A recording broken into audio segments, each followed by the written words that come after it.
Welcome to a Healthy Push podcast. I'm Shannon Jackson, former anxiety sufferer turned adventure mom and anxiety recovery coach. I struggled with anxiety, panic disorder, and agoraphobia for 15 years. And now I help people to push past the stuff that I used to struggle with. Each week, I'll be sharing real and honest conversations along with actionable and practical steps that you can take to help you push past your anxious thoughts, the symptoms, panic, and fears. Welcome. You're right where you're meant to be. All right, I want to talk about something that so many people struggle with, and it's nighttime anxiety. Like your head hits the pillow and you're like, I just want to go to sleep. And you find that when your head hits the pillow, instead of falling asleep, you're filled with so many anxious thoughts, so many feelings, so many what ifs, and maybe even panic. And, so many times I get the question of, Shannon, why the heck is my anxiety worse at night? And I know I used to experience so much anxiety at night and in the morning and during the day, but oftentimes the anxiety I experienced at night felt so much more distressing and scary. And I know that this is really common. And I know all too well how it can lead you down those rabbit holes of why? Like, why the heck is my anxiety worse at night? Why do I feel an overwhelming amount of anxiety? Why am I having more thoughts, feelings, all the things? So I want to talk about the why, and I want to give you some helpful stuff because I think so often we're overlooking the simple stuff. Like we're overlooking some simple causes, and the simple stuff is really where we can dig in and take a look at what we're doing and where to make some helpful shifts. Like it really gives us insights into how we can make some changes that will really help us for nighttime. So first I want to jump into some of the causes because I think these causes are often really overlooked, and some of them you might be like, oh my goodness, I can't believe I didn't think of that before, or I can't believe I didn't recognize or acknowledge that. And for sure, I had so many similar moments. So the first big cause, and a sort of obvious one, is it's more quiet at night, right? There's much more stillness at night. Things really slow down. And for people struggling with anxiety, panic, agoraphobia, it can be really hard when things slow down. Because when things slow down, you are typically filled with more thoughts, more feelings, or it's just that you're more aware of them and you're recognizing them more because there's not a whole lot of distractions going on. And that's really what's going on here is that during the day, you can sort of just keep busy. There are lots of distractions. You might be one that intentionally keeps yourself really busy to avoid feeling anxious, or you're just busy in general, or it's just maybe as simple as there's more going on during the day and maybe you're not necessarily overly busy, but at least during the day, there's some stuff going on that can distract you from how you're feeling or what you're thinking. So that's the first one. The next one is that oftentimes you have more thoughts at night because that's when you're slowing down, right? And you're probably checking in with yourself and you're doing a little bit more self-reflection. I know even now to this day, my head hits the pillow. I'm not the type of person that instantly falls asleep like my husband. I am one where my head hits the pillow and I start thinking, just like, what happened today? What do I maybe have to do tomorrow? Like what went well? What didn't go well? What are some things that I need to work on? And a lot of this will hit me at night. And a lot of times this can feel really overwhelming because you're like, no, I don't want more thoughts. Like this is the time where I lay in bed and I just fall asleep and I don't have all of this going on. And two, the self-reflection part can be a little bit scary sometimes because, of course, if you're struggling with anxiety, oftentimes you can go down the holes of like, oh my gosh, I'm still struggling. I'm not getting better. Things are really hard. Like, how the heck am I going to ever heal? And, you find yourself going down these rabbit holes at night that are just really unhelpful because it's like you're not really going to solve this, especially while trying to fall asleep. So the next one is really geared toward if you struggle with panic attacks. I know this was a big one for myself. So the nighttime is just naturally more quiet, right? And because of it being quiet and dark and things being more still, it can feel like you're alone, even if you aren't. Like even if you have somebody sleeping next to you or somebody in the next room or somebody just generally in the house, it can feel really alone. And so you might really feel like and convince yourself of have, I cannot panic at night. Like, I don't want to experience a panic attack at night. What am I going to do? Like, I'm by myself, it's quiet, it's dark. It seems and can feel more risky to panic at night. Like, I can tell you, I feel like I talk about this often, but the one panic attack I've had in the 7 years I've been recovered, I feel like was really hard because I had a panic attack in the middle of the night. I don't know what time it was, but it was in the wee hours of the morning. And I've told the story, so we won't go too into it, but I ended up waking my husband up because I was at that level where I was like, nope, I'm not okay. I can't be by myself. I can't panic by myself. And it is really hard because panicking is scary, right? Naturally in and of itself. And at nighttime, it can feel more dangerous, more risky, even though it actually isn't. All right, the next one as to why your anxiety might be worse at night is because you might have a ton of anxiety about sleep. Like, I hear this one so often. It's one of the most common things I hear. Like, Shannon, I have to get good sleep or else I'm going to feel more anxious tomorrow. Like, anxiety about sleep is such a huge cause of nighttime anxiety, right? Like, I'm putting so much pressure on myself and so much focus on getting, quote, good sleep because you might find yourself checking the time. You might find yourself really making sure you have this routine in place and that you can go to bed by this certain time and that you have to fall asleep immediately because you have to get, 7-8 hours of sleep or whatever you've designated as being the, quote, right amount of sleep so that you feel good the next time. And really all of this comes down to control, right? Trying to control how you feel all the time.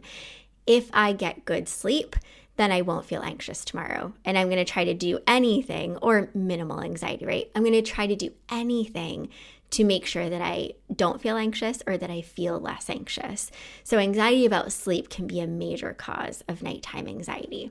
All right, the next one, and probably like the biggest cause of nighttime anxiety, might be something really obvious that you're overlooking, is just stress. Stress and overwhelm. Like stress that you experience during the day, overwhelm that you experience really rolls over into the evening.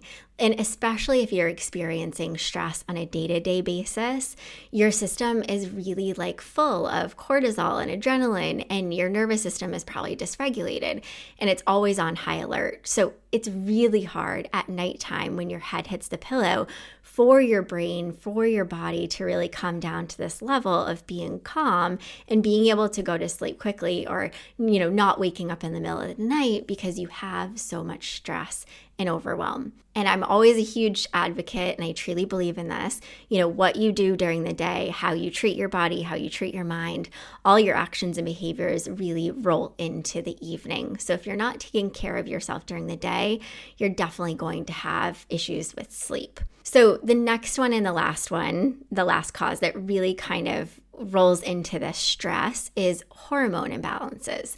A lot of times we don't actually see hormonal imbalances as being an issue because we might not even be aware of them. But we can have lots of hormone imbalances because of stress, because of overwhelm. And hormone imbalances, unfortunately, cause an overproduction of cortisol. And cortisol being present at night, like high levels of it, is definitely what we don't want, right? Because it is going to prevent you from getting good sleep. So all of these causes, I hope these things have given you some light bulb moments, have helped you to start making some connections as to why you're experiencing more anxiety at night. And like I said, even though some of these things might seem really simple, really obvious, like really basic, these things are things that we have to acknowledge and we have to recognize because this is where we can actually get some answers, do some work into the actions and behavior shifts and things that we can change that will ultimately help us to get better sleep. So I want to shift now from the causes, from the things that can really cause anxiety to be ramped up at night, to what are some things that can be helpful for you? Because I know back when I was struggling, sleep was so hard for me, the anxiety levels were so high, and I was just like, well, what the heck can I do about it? So let's talk about some helpful tips, some things that you can actually implement, practical things that will be really helpful. And just a disclaimer, you might roll your eyes at some of these things, and that's totally okay. You can roll your eyes, but I don't want you to not take action on these things, because these things do really help so much to reduce anxiety and to give you relief. So the first one really is slowing down during the day. I talk about this a lot. We talked about the first cause being like just always, nighttime being quiet and still. And when things slow down, that can be really hard. Well, it's sort of funny, right, that this would be helpful, that slowing down during the day is going to be key in helping you to slow down at night. So being more mindful, being more present, being more intentional during the day is going to help you at nighttime. So not always rushing, not always just being busy to be busy, like not always having something in your ears, listening to something, watching something, scrolling, like not always doing is really, really helpful to allow your nervous system just to be at a level of calm and peace, to where it doesn't feel like I constantly have to be on and I constantly have to be doing. So slowing down, being more mindful, being more present, being more intentional. Obviously, this helps in so many areas, right? Being mindful is so important, not just with anxiety recovery, but just in general and taking care of ourselves. But it definitely also helps to reduce stress.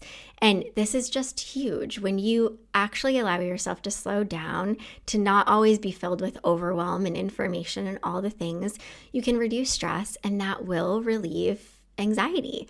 And it's going to help you to be better about slowing down at night. And the cool part is you'll even find that you have a higher tolerance at nighttime, that when things are quiet and still, you're not so put off by it. You're not so on alert. You're just like, okay, yes, things are more quiet. It's nighttime, and it's okay that there are some more thoughts, that there are some more feelings, but I don't need to respond to them in such a harsh way. So slowing down in general, so many benefits. Okay, this next one is definitely really simple, and you might roll your eyes because you've probably heard this one before, but I really want you to hear me on this. Keep the clocks out of the bedroom. Like whether it be a watch, your phone, or whether it's a manual alarm with the time on it. I think especially if you struggle with anxiety at night about sleep, like I have to get good sleep or I'm going to feel more anxious tomorrow. And you end up checking the time, and we all do this. Like if you're trying to fall asleep and you check the time and you realize it's been 45 minutes or an hour and you're like, oh my gosh, now I only have 6 hours. Or if you wake up in the middle of the night and you're like, oh my gosh, it is 3 a.m. What am I going to do? Like I have to get back to sleep. I only have a few more hours before I have to get up for work. And then you just really feel so much pressure to get yourself back to sleep. And you cannot, I don't care what you do, you cannot pressurize or force yourself to get back to sleep. So I think it's so important not to even have these things within reach, because if you do, you're going to want to look at the time, you're going to do the math of how much more time you have left, and you're going to stress yourself the heck out, and you're going to be feeling a whole lot more. So I always encourage just keep the clocks out of the bedroom. And you might be like, well, Shannon, then I won't wake up for work. So, a trick that I have, I keep my phone out in our hallway of our bedroom. My phone's at a pretty loud level, so I can hear the alarm. But now, because my husband and I are on such a routine, we go to bed at nearly the same time every night, we wake up just automatically. Like our rhythms just wake us up in the morning, or our 4-year-old wakes us up in the morning. So we really don't need the alarm. But if you do need it, I just encourage at least keep your phone, the watch, whatever it is, out of reach. Maybe it's not for you in another room, but I think just keeping it out of reach is going to be really helpful, because you being able to see the time, it's not going to be beneficial in any way. It's just going to put more overwhelm, more anxiety, more pressure on you, which is not going to be helpful in getting you to sleep. Okay, this next tip, and I know is really hard, but it's super important, and it's to loosen your grip on control. I hear this so much. Shannon, I just don't want to have a bunch of thoughts at night. I don't want to feel anxious at night. I don't want to panic at night. And it's like, of course you don't want to. It's not super fun to go to bed at night and you just want to sleep. And especially you've probably experienced a ton of anxiety during the day and you're just like, I just want to go to bed. I'm so tired. I just want to sleep. But, trying to prevent the thoughts, trying to prevent yourself from feeling anxious, trying to prevent yourself from panicking, all this resistance is really going to welcome anxiety in, right? It's like you open the doors to anxiety and you're like, I'm going to fight you. So it's like, of course, I'm going to keep showing up. I feel like I have a purpose. I feel like I need to be here. So it's really loosening that grip and giving yourself permission to have thoughts, to have feelings, to maybe have a panic attack at night. And I know it sucks and I know it's scary, but not trying to continue to resist it and to make it not happen. I know it all comes back to this trying to control how you feel, right? If I continue to have this tight grip on control, I'm not going to feel anxious. But how has that been working for you? I went through all my years of struggling with anxiety and panic, and I had the tightest grip. Like, I'm going to always try to control how I feel. I'm going to always try to make sure I'm okay and that nothing bad happens. And I was constantly feeling overwhelmed and anxious and having so much panic. So really trying to drop the resistance, really loosening that grip on control. You don't have to control how you feel. You want to, but you don't have to. And the beauty is when you start to release that grip on control, you actually start to experience more peace, more joy, more freedom, all the things that you want so badly, and better sleep, right? And two, it's like loosening this grip, like what we talked about before, not trying to force yourself to get the best sleep, like loosening that grip. I don't have to get the best sleep. I don't know. Maybe tonight I'll only get 5 hours. Maybe I'll only get 6 hours. I don't know. I don't need to, quote, get the best sleep in order to function tomorrow. You have to look at the reality of it, right? And it's that you can get the best sleep in the world and you can still experience anxiety. And unfortunately, even lots of it. So you trying to control isn't going to really be the thing that allows you to have a day that's not so filled with anxiety or a day that is filled with anxiety. So just loosening that grip, right? Dropping that resistance. So helpful. So the next one is kind of a really obvious one and one that you've probably heard before, but is important. So staying away from stimulants. And I'm not talking all together. Like maybe you're somebody who really loves coffee, who really loves like a good cup of tea, and like that's something that you do in the morning, and that's just something you enjoy, and you're not even doing it so much to energize you. That's fine. I'm not saying to stay away from stimulants altogether, but if you're constantly feeling anxious and you're experiencing a lot of panic and you're constantly stressed and overwhelmed, it probably is going to be really helpful and good for you to take a step away from it. Of course, the obvious, like not drinking it right before bed, not having a whole lot of sugar before bed, like all these things are going to be helpful. But if you're in the boat where you're feeling so much anxiety all the time and so much panic, I would really recommend reevaluating your relationship with stimulants, whether it's caffeine or just lots of sugar, and really seeing where you can make some healthy changes. And this last one, I don't know if it's so much of a tip, but it's something that I feel is really important to talk a little bit about. I think a lot of people who experience a lot of anxiety at night can kind of go overboard with wanting to make sure that they don't. And so you might have like a really heavy nighttime routine. Like I have to, spray essential oils. I have to have a weighted blanket. I have to have certain noise. It has to be dark. I have to take a bath before bed. I have to do a meditation. And I think this stuff can be helpful, but if you're really going overboard to create this sort of, scenario in which you're doing all these things to really prevent yourself from feeling anxious, they might not be as helpful as you think they are. So I think it's less about going overboard and crazy with a nighttime routine. I think there are definitely things that you can do that will be helpful, like just slowing down in general, like we talked about, being more mindful during the day and carrying that into the nighttime hours, right? Like right before you go to bed, probably not the best time to like exercise an hour before you go to bed or watch something really stimulating or, whatever it is. But so I think just slowing down, maybe a meditation can be really helpful, but I don't think it's, I have to do 10 things in order for me to get good sleep, because those 10 things that you might be doing might be putting even more focus and attention on how you feel and on anxiety and just creating more feelings of anxiety. Like you might feel like I have to do all these things or else, and that can really add a lot of pressure, overwhelm, stress, anxiety. So maybe instead of all of these things for a nighttime routine, right, just find a couple of things, one or two things that's really helpful for you before bed. For me, it's literally just winding down, like disconnecting, allowing myself to actually be in quiet and do something that's not like super stimulating. But I don't have any crazy routine. I'm not like I take a bath, I read a book, no, that's just not me. And it's just not helpful for me. So I just don't do it. But I think there's a balance, right, between a helpful nighttime routine and just maybe you getting caught up too much and having that tight grip on control. Like if I do all these things before bed, I'm going to get good sleep. I'm going to feel good tomorrow. I'm going to not feel anxious. So just, I guess, something to think about, and you can definitely make some helpful shifts there. So I hope all of this has been helpful to allow you to better see why you might be experiencing more anxiety, more panic at night. I know in the future, I definitely want to do an entire podcast episode on panic attacks at night, because I know those can be really scary and worrisome, and people can get really caught up in those. But I hope this has helped to give you some insights and some also practical tips that you can put in place today.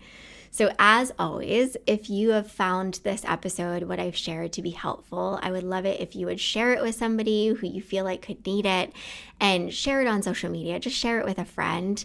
And if you haven't yet taken the time to rate and review my podcast on Apple Podcasts, I would really appreciate you taking just a couple of minutes to do that. It is how I can reach and help support people. And I read all of them. I love them. It gives me so much motivation and encouragement and inspiration to keep going and to keep putting out these episodes. So until next time, my friend, keep taking healthy action. I hope you enjoyed this episode of A Healthy Push. If you want more, head on over to ahealthypush.com for the show notes and lots more tips, tools, and inspiration that will support your recovery. And if you're hoping for me to cover a certain topic, be sure to join my Instagram community at A Healthy Push and let me know in the comments what you want to hear next.